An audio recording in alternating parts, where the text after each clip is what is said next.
Welcome one and all. Today we're diving into the world of finance, debunking the top 11 myths about money.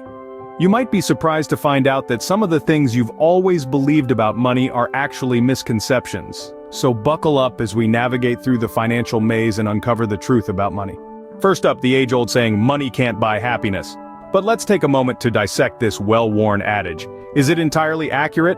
To answer that, we need to ponder over what truly brings us happiness. For many, happiness is synonymous with security, freedom, and peace of mind. Now imagine living paycheck to paycheck, or worse, not knowing where your next meal is coming from. The constant worry and stress. Can you truly be happy under such circumstances? Probably not. Money, in this context, provides a safety net. It grants us the security to weather life's unexpected storms without being thrown into a panic. Next, consider the notion of freedom. With sufficient funds, you have the liberty to explore your interests, travel, or simply enjoy a good book without the nagging worry of unpaid bills. Doesn't that sound like a recipe for happiness? And let's not forget peace of mind. Knowing you can afford quality healthcare or that you can support your family's needs, these factors contribute to a sense of tranquility, a state of mind closely tied to happiness. So remember, while money might not buy happiness directly, it certainly paves the way. Rolling into myth number 2, more money, more problems. Now, you may have heard this old adage, and while it may seem true on the surface, let's dig a little deeper. The truth is that money itself doesn't inherently create problems. Instead, it's the management or lack thereof that often leads to trouble.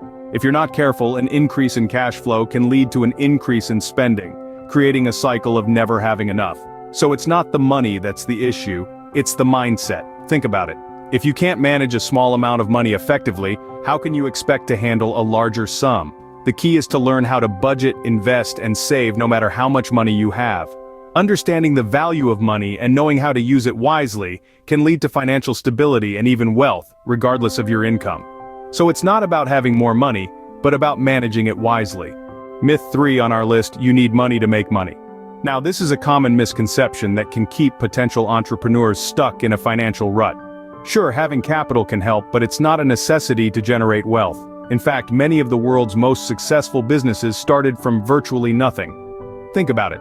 Wealth isn't just about having a hefty bank account. It's about creating something of value that people are willing to pay for. You're not just making money, you're creating solutions, innovating and contributing to the community in your unique way. So, whether you're starting with a dime or a dollar, remember that creativity, resourcefulness, and hard work are the real currencies of success. Don't let the lack of money become an excuse. Instead, let it be a challenge that fuels your innovative spirit. So to debunk the myth, no, you don't need money to make money. You need ideas, passion, and the willingness to put in the effort to turn those ideas into reality. Remember, it's not about the money you have, but the value you can create. On to myth number 4, rich people are greedy. You might have heard this one before, perhaps in a movie or a casual conversation. It's a stereotype that has been floating around for years, painting a picture of the wealthy as tight-fisted and self-serving.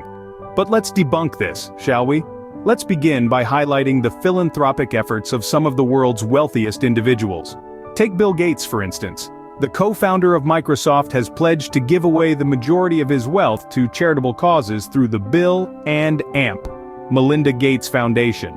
Then there's Warren Buffett, who has not only pledged to give away 99% of his wealth but also co-founded the Giving Pledge, an initiative that encourages billionaires to donate a significant portion of their wealth to charitable causes. And it's not just these big names. Many affluent individuals and families dedicate a substantial portion of their wealth and time to philanthropy, proving that wealth and greed are not synonymous. It's important to remember that greed is not exclusive to any particular economic class. It's a human trait that can be found in individuals regardless of their financial status, so wealth doesn't equate to greed, it's all about the individual's character. Myth number 5, money is the root of all evil. Quite the dramatic statement, isn't it? But let's dissect it. Money in and of itself is simply a tool. It's like a hammer. You can use a hammer to build a house, or you can use it to, well, cause some serious damage. It's not the hammer that's good or evil, it's how it's used that matters. Now let's apply this to money. Money can be used to build businesses, create jobs, and donate to charities. It can help achieve dreams, provide for families, and make positive changes in the world. However, it can also be used for less noble causes if it falls into the wrong hands or if it's pursued with avarice. In the end, it's not money itself that's the root of all evil, it's the love of money, the obsession with it, the willingness to do anything for it that can lead to evil. So remember, it's not about having money, it's about having the right attitude towards it. So it's not money, but the love of money that can lead to evil. Moving on to myth number 6, you shouldn't talk about money. It's a common notion we've been fed since we were kids, that money talks are taboo. But let's take a moment to question, why should it be? Isn't money a significant part of our lives? The truth is, keeping money matters under wraps is a surefire way to financial ignorance. It's this very silence that fuels misconceptions, poor financial choices, and even fear around money. It's time we break these chains of silence and foster open conversations about money. Let's talk about savings, investments, taxes, and financial planning. Let's educate ourselves and others about making informed financial decisions. It's not about flaunting wealth or prying into someone else's financial status. It's about sharing knowledge, experiences, and fostering a community where financial literacy thrives. So next time you find yourself shying away from a money talk, remember it's not a taboo. It's a conversation that can shape your financial future. And who knows, you might end up helping someone else shape theirs too. Remember, communication is key when it comes to financial literacy. On to myth number 7, it's too late to start investing. Now it's easy to feel like you've missed the boat when you hear stories of people who started investing in their early 20s and are now millionaires. But let's get something straight.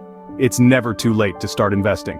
Sure, starting early gives you more time to grow your investments, but it doesn't mean you can't start now and still see significant returns. Investing isn't about getting rich quick, it's about growing your wealth over time. Maybe you're in your 30s, 40s, or even 50s and you're thinking you've missed your chance. But here's the thing. Every day you wait is a day you're not investing.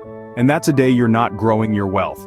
The truth is, the best time to start investing was when you first started earning money. But if you didn't start then, don't worry. The second best time is right now. So let's debunk this myth once and for all. It's not too late to start investing. Remember, the best time to start investing was yesterday. The second best time is now. And that's a wrap on the 11 most common money myths. Let's break free from these misconceptions and approach money with a fresh perspective. After all, it's not about the money, it's about the freedom it brings. Don't forget to subscribe to our channel for more videos on building wealth. Thanks for watching, and remember, knowledge is the real wealth.